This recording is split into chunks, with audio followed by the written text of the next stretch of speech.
to put the ball in the hoop on Friday? Yeah, I think, again, having my teammates there really took turns, like, yelling at me, telling me to keep shooting. So having that kind of support, but also, like, push that I need was really helpful.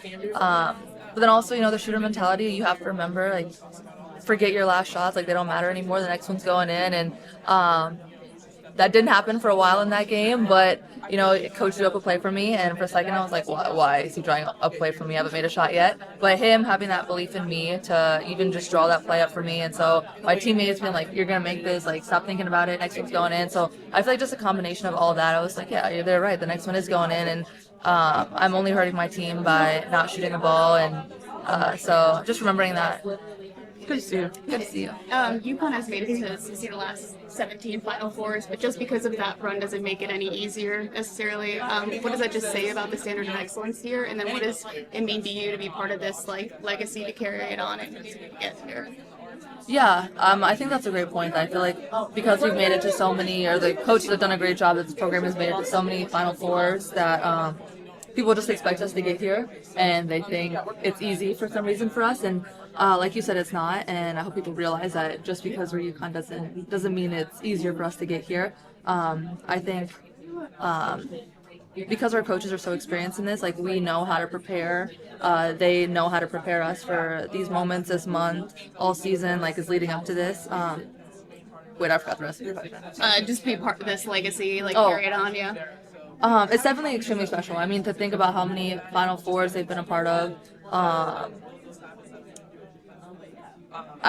What is the number? It's like 31 or something. Final Fours? Is that what they said? 24. 24. What was it? 31. Sweet 16s in a row. And I'm like, well, both of those numbers are older than I am. So, like, that's just crazy to comprehend that they've been able to kind of hold this tradition of excellence and hold this standard. And so to be a part of it, I mean, that's part of the reason why I came to UConn, is to be a part of this incredible program, get to learn from these coaches that are geniuses, know everything. So to be here, be a part of this program is everything I could have hoped for. Is UConn the greatest sports dynasty? Yeah. Azzi, how have you grown in your ability to handle the pressure and the scrutiny from outside, the pressure you put on yourself, and it's kind of everything that goes in it, being who you are and doing what you do? I know you got some guidance with it. Yeah, I think I've grown by really understanding what's important and what's not. So, like, people outside, they're not a part of my inner circle. They're not part of my everyday, part of who really matters. So I don't really care. At the end of the day, I don't care what they think. I don't care what they're thinking of me, their opinions, what they're saying. Like, sometimes it's interesting to hear, interesting to know, but at the end of the day, like, what they say, how they feel does not affect me. And it's the people in this locker room, my family, who are really important and what matter. So I think really understanding that, coming to terms with that, and not still, like, sometimes you know that's the case, like, outside noises don't matter, but it still bothers you. So I think being unaffected by that, and also I feel like staying present has been a big motto of mine. And so staying present has really helped me to not focus on the past, things that I wish I could have changed, wish I could have done differently, but focusing on right now and not getting worried about the future, worried about what tomorrow looks like. Like, I'm focused on today, I'm focused on the scout today, I'm focused on you guys here at media, my teammates tonight. So I feel like staying present and just focusing on what's important, who's important.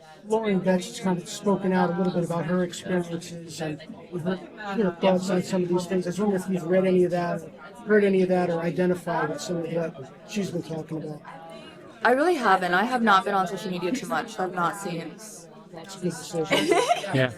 What's the challenge with the size that you're dealing with tomorrow? I mean, yeah, USC has size, Oklahoma has size, but this is a little different. You're right. I mean, Lauren Betts she's really good, and she's going to be a tough matchup for us. But I think that our last two games have definitely helped prepare our bigs. Like, our bigs are in that mindset that, like, banging, rebounding, getting them out of the paint mindset. So I think that they're ready for this matchup. They're ready for this challenge. But she's a super talented player. She's super skilled, and she's also super nice. I got to play with her U18 or U19, I forget. So I've been really happy to see all the success she's had this season. But I think that, it's going to be a tough matchup, but we're ready for it. All right, the double screen that you got to hit that three top of the key. How cool was that? It was amazing, and I just watched it back actually. Now, was that the play that you were talking about that Gino drew up for you? Yeah. I was like a little like questionable. I'm like, why is he drawing this? But I watched it today, and I didn't realize how far away up from the basket I was, and I also didn't realize how great of a screen that was that Aubrey and Sarah set. Yeah. It was a really good screen. So shout out Aubrey and Sarah. Can you, speaking of Aubrey, the 8 minutes she gave you in the fourth quarter, invaluable. No, incredible, and I think that's what Aubrey does, and I hope people.